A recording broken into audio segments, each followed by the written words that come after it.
Today's video does contain some disturbing subject matter and viewer discretion is advised. Also, if you have a story you would like to send my way, go to astheravendreams.com and click the button to do so. And of course, thank you.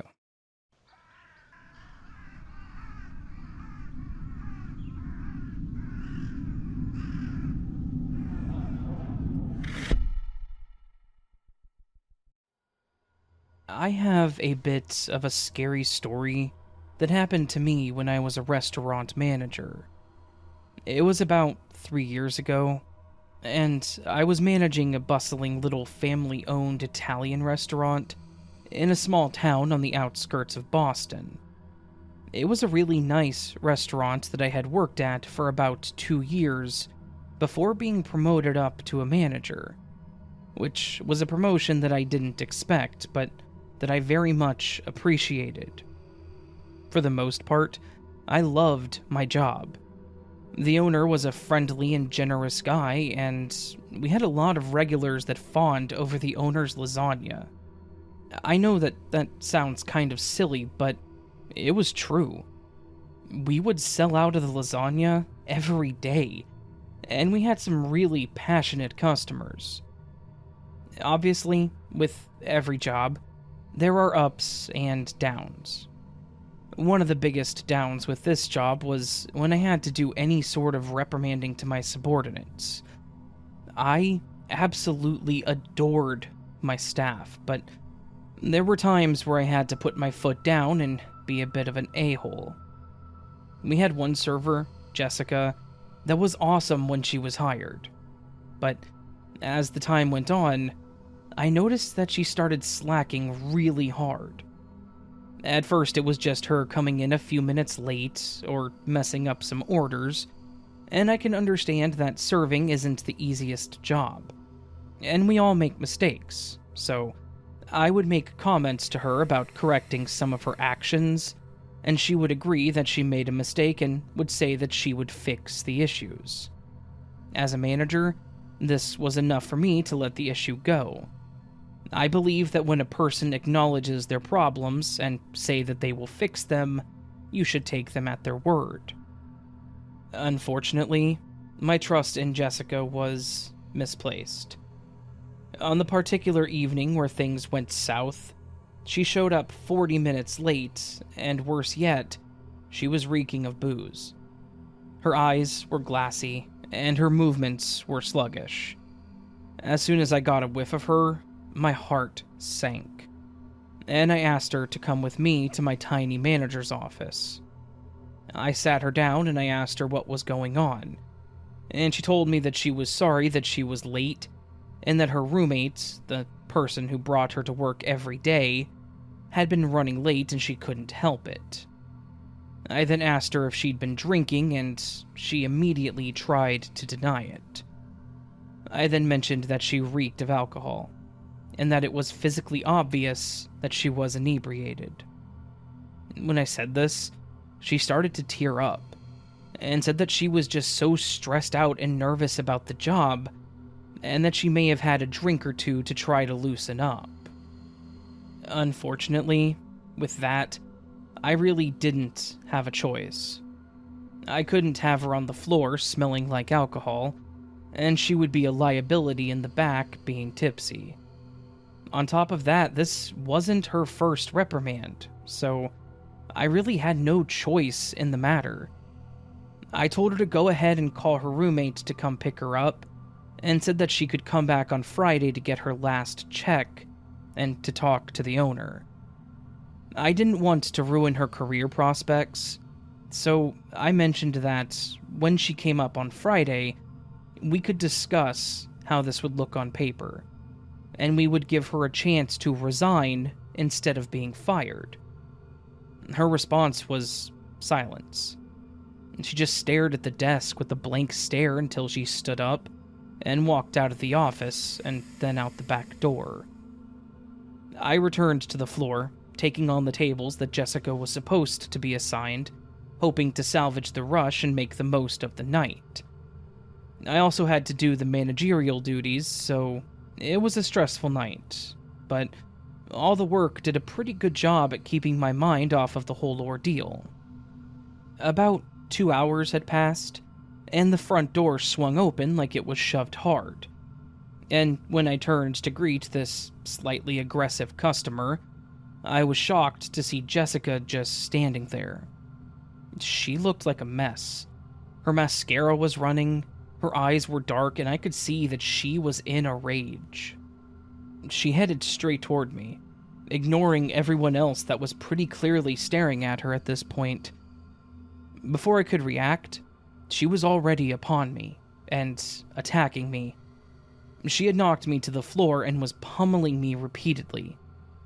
By the time I was able to register that I needed to fight back, I tried to shove her off of me, but by the time I was able to reach my arm up to push her, I felt this excruciating pain in my leg that threw me back down.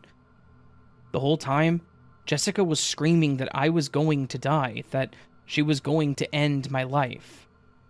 I tried to fend her off, but the pain in my leg was so bad that I could barely focus. Thankfully, a couple of patrons, 2 burly men, that were there pretty much every week, rushed forward and grabbed Jessica off of me. They held her down while the hostess frantically called 911. And I just remember the whole restaurant being in chaos before I started to feel lightheaded and eventually passed out. When I finally came to, I was in an ambulance and the paramedics were tending to my leg, where Jessica had jammed a metal fork, which explained the pain. They said that it hadn't hit any major arteries, but that it was a very deep wound and that I had lost a lot of blood. From what I was told, the police arrived and they took control of the situation, putting Jessica under arrest, and the whole time she was fighting them and everyone else in a violent fit. I later found out that Jessica had a history of alcoholism and violent behavior, and that she was trying to get clean, but had apparently been relapsing pretty hard, until that day that she showed up to work drunk. This incident haunts me to this day, as I've seen what alcohol abuse can do to someone so young, and the violence that it can instigate. I felt awful that she ended up getting charged because I wanted the best for her, but her decisions completely removed any power that I had over the situation. I was forced to make a hard decision as a manager, one that I did not take lightly, but was necessary for everybody in the restaurant, and she obviously took that very personally. My leg healed, mostly, but the scar on my leg is a reminder of the harder parts of having to manage people. So, to all you managers out there, stay safe and cherish your good employees. And to Jessica, wherever you are, please let's never meet again.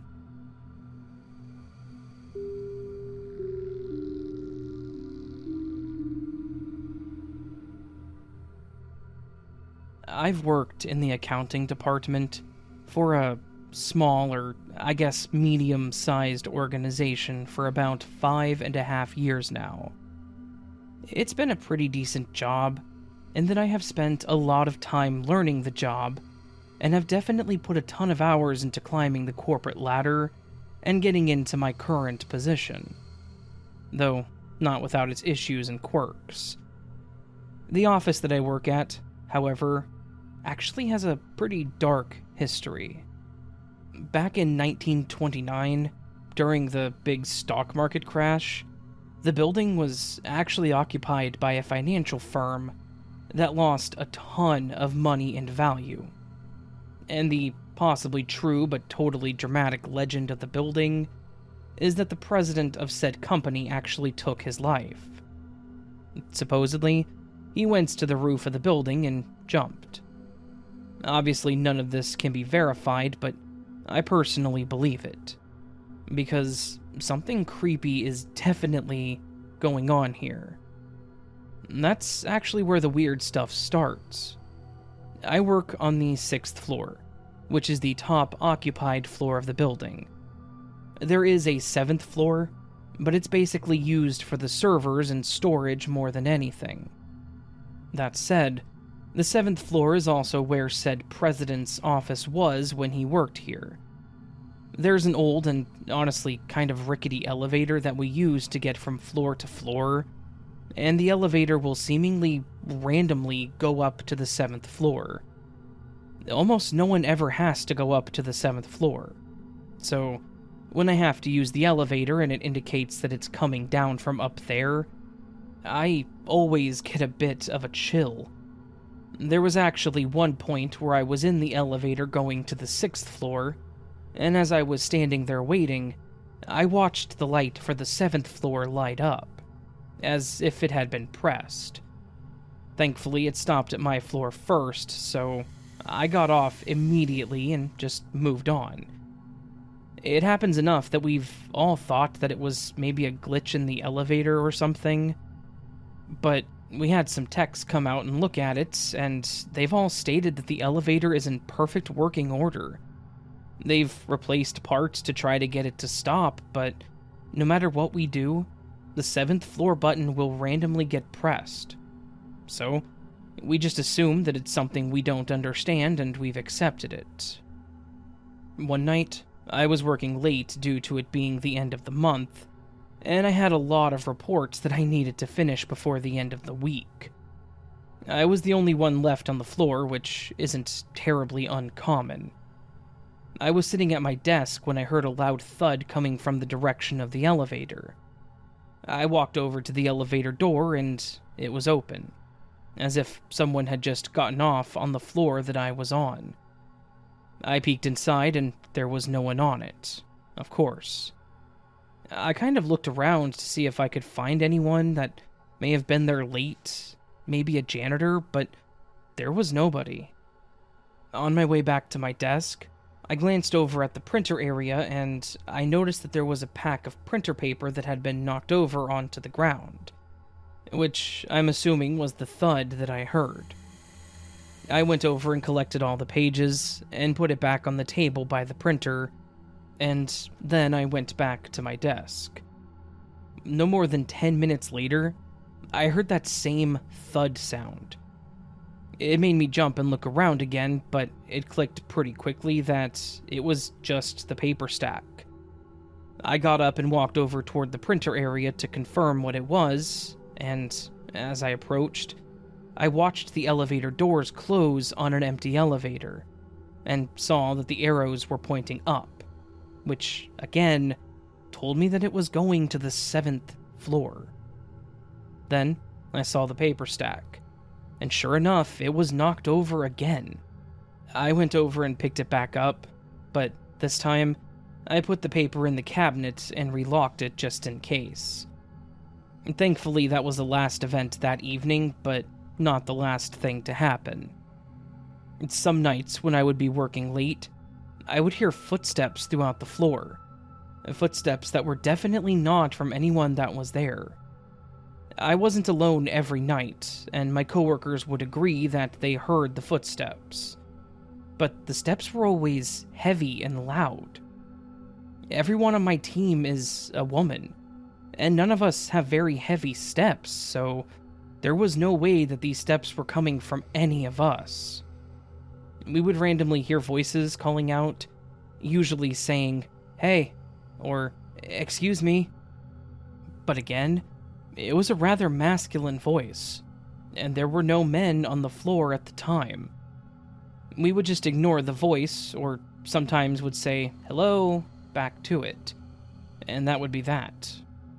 Now, all of this was creepy, and is a pretty good indicator that this place is likely haunted by someone, but there was one last thing that happened that I wanted to mention, because it was the height of absolute paranormal terror for me. There was one day where my team was having a bit of a celebration in the 6th floor break room for the CFO's birthday. There was something that we needed to get from up on the 7th floor, from the storage section of the floor, and myself and my direct manager said that we would go up and get it. When we got up there, and we went to get whatever it was that we needed to get, We both paused and listened. This floor is normally pretty silent, minus the small server farm in the back corner. But while we were up there, it was not silent. We were standing there and listening to what we could easily identify as a man sobbing. We looked at each other and thought about whether or not we should look and see if anyone was up there, and we kind of just looked around the storage room for a moment, around the area where it was coming from, and we didn't see anything. As we got to the back, though, we definitely heard the sobbing get louder, and I think we were both kind of freaking out about it. We just grabbed whatever we needed and headed back down. My manager mentioned it to the CFO, and she laughed about it, saying that we weren't the first people to mention that they'd heard crying upstairs. She then mentioned that she firmly believes it's the spirit of that company's president, and that because of his actions, he's forever stuck in this building and cannot move on. I will say that I wasn't expected to hear the CFO start talking about paranormal stuff, or the building being haunted, but it was nice to know that we at least weren't crazy. I try not to work late much anymore, mostly because I don't like dealing with the creepiness, but my coworkers have mentioned that they've experienced similar things. So, at least I know that it hasn't stopped. I hope that someday his spirit does find peace, but based on what she said, I think that it's pretty likely that he'll forever be stuck there.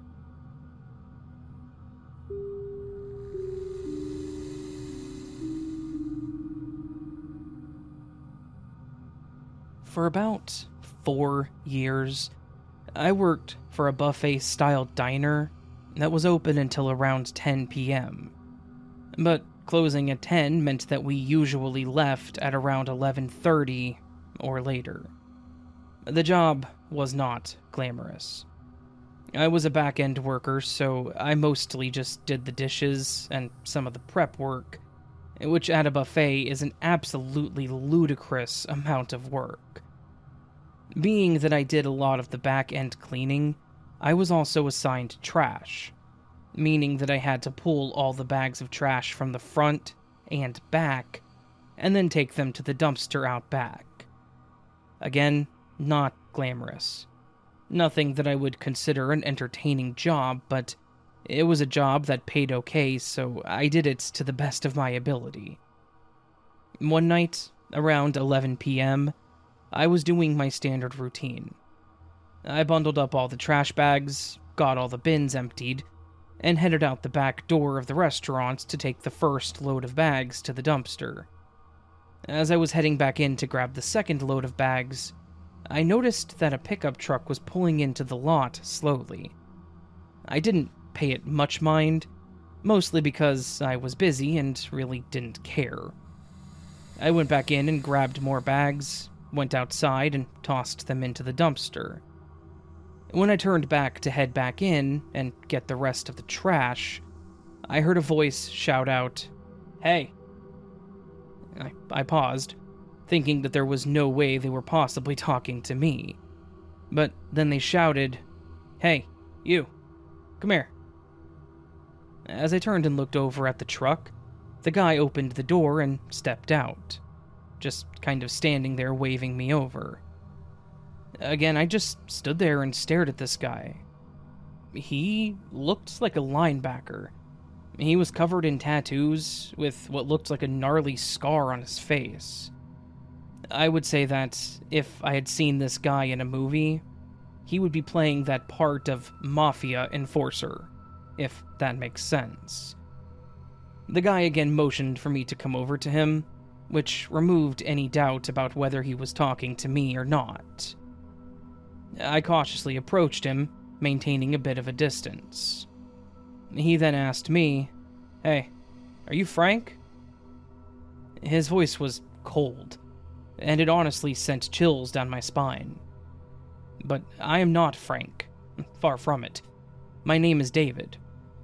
And for the first time in my life, I was glad that my name was David. I shook my head and told that guy that I wasn't Frank. And for some reason I even said, "Oh, no, sorry. My name is David." As if me and this threatening man were going to become close friends. Without missing a beat, he cut me off and said, "Well, if you don't want to end up skinned and dumped in the river, I highly recommend you go back inside. And, don't come back outside for a while." His tone was flat, matter of fact, and like he was simply explaining something to me. I stood there for a second and kind of stared at him. I had heard what he said, but it took me several seconds for the words to actually register. I mean, who says something like that? Of course, the look in his eyes was dead serious, which kind of set me into motion. In a bit of a daze, I nodded and said, "Right, yeah, okay." The whole way back into the restaurant, I expected to feel this guy grab me, or a knife to get stabbed in my back or something, but it didn't happen. I went back inside, and I decided that my last load of trash could wait for a little while. After I got back inside and did my dishes and finished up my other duties, I started thinking about things and realized that I didn't work with anyone named Frank. There was no one in the building named Frank. So, who was that guy looking for? I even asked my shift lead if anyone worked there named Frank, and she told me that there were no employees with that name.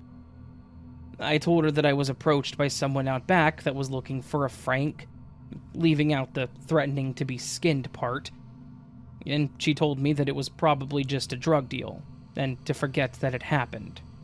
Which, thanks, that helped quite a bit. Anyways, I never saw that guy again, and thankfully I don't work that job anymore. The fact that I did work there for 4 years is crazy, and I do have some other stories that I may send your way at some point, but for now, I think this is the best one to put out there. I hope that the mystery man was able to find Frank, or I guess depending on his motives that he didn't find Frank. Either way, thanks to him for scaring the hell out of me that night.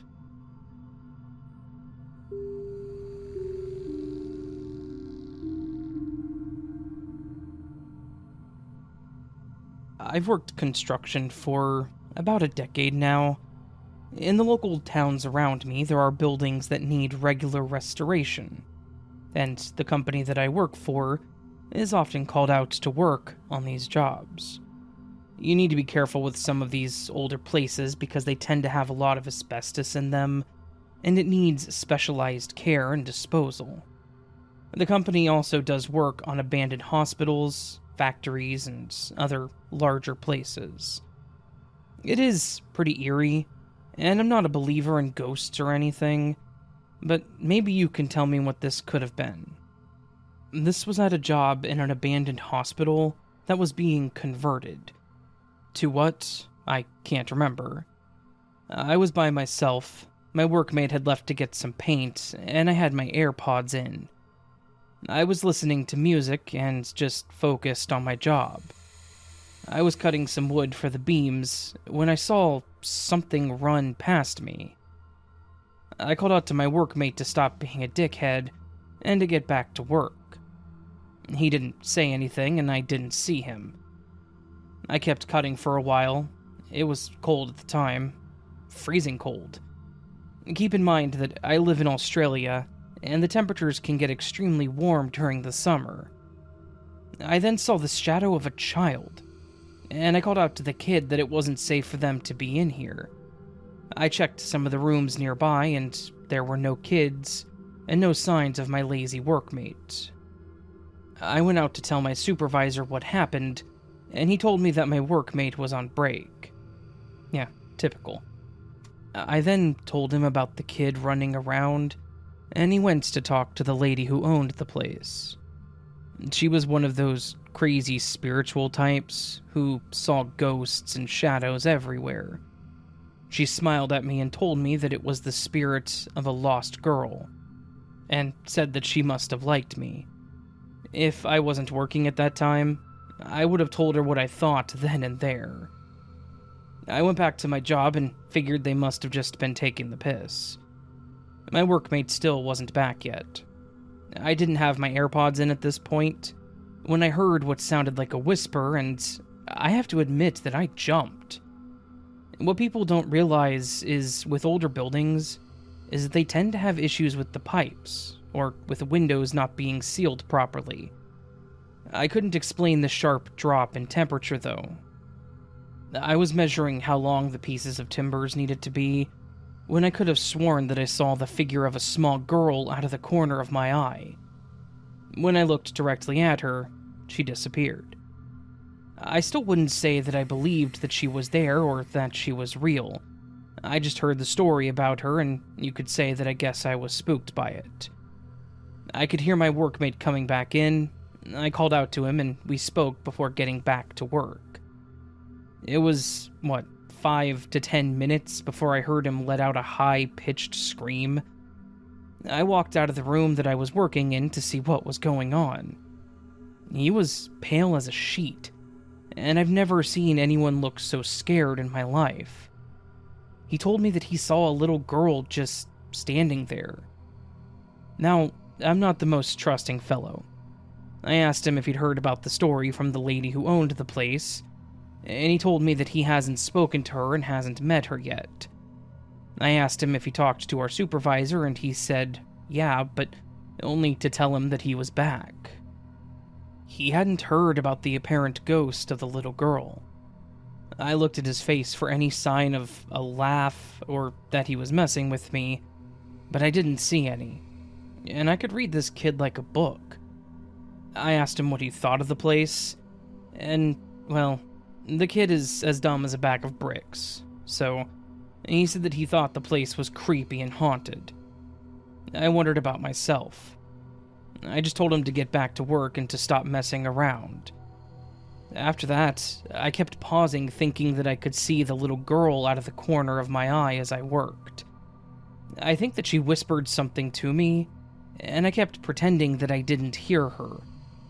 I could have sworn that I was hearing some giggling too. Maybe I've just spent too much time in these old places.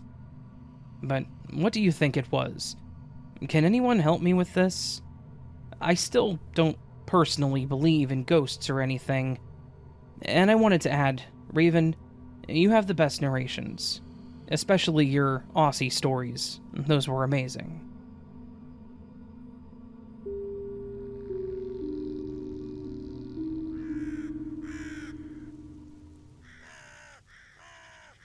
So, that, my friends, was a collection of some scary at-work horror stories. Stories that happen at one's place of employment. I don't think I've ever done a collection like this in this specific style of stories, so... I know I've done stories where people are at work, but usually that's at gas stations or as police officers or whatever, so... Doing an at-work collection was kind of nice. It's kind of a more open-ended. I liked it, so... That said, let's see. Do I have any anecdotes to share with y'all about scary things that happened at work? Not really. Whenever I worked at Quiznos, we had some guys come in that came behind the counter and were acting all weird with one of the people that worked there. I don't know if she knew them or not, but that was kind of weird because they definitely did not work there. They claimed they used to, but the manager wasn't in at the time, so it was definitely strange. Pizza Hut. No, I didn't get robbed. Someone else that was on the team did get robbed, one of the drivers. Not me, though. Warehouse I worked at, no, just sinus infections, because that place was a mess of dust. Car dealership, one of the techs forgot to screw the lug nuts on one of the wheels of a car I was driving. That was pretty terrifying, whenever you hear, a loud popping noise, because one of the lug nuts came off. But nothing beyond that. Trying to think, the call center I worked at, we had some crazy people call in, and then the last job I had, no. nothing really scary happened there. So, I don't have any good anecdotes, friends, I'm sorry. But maybe you do. Maybe you have a story you'd like to share. If you do, just go to astheravendreams.com and, well, send it my way. There's a big button that says click here to submit your story, and that will get the story to me. And from there I can read it. And when I read it, I mean put it in a video most likely. I don't really think I've ever received a story that I did not use, so if that helps, yeah. You can also like the video if you liked the stories and liked what you heard. If you're new to the channel and, again, liked what you heard, consider subscribing. If you're feeling ever so bold today, you can go down below the video and leave me a comment, letting me know your thoughts. How are you doing?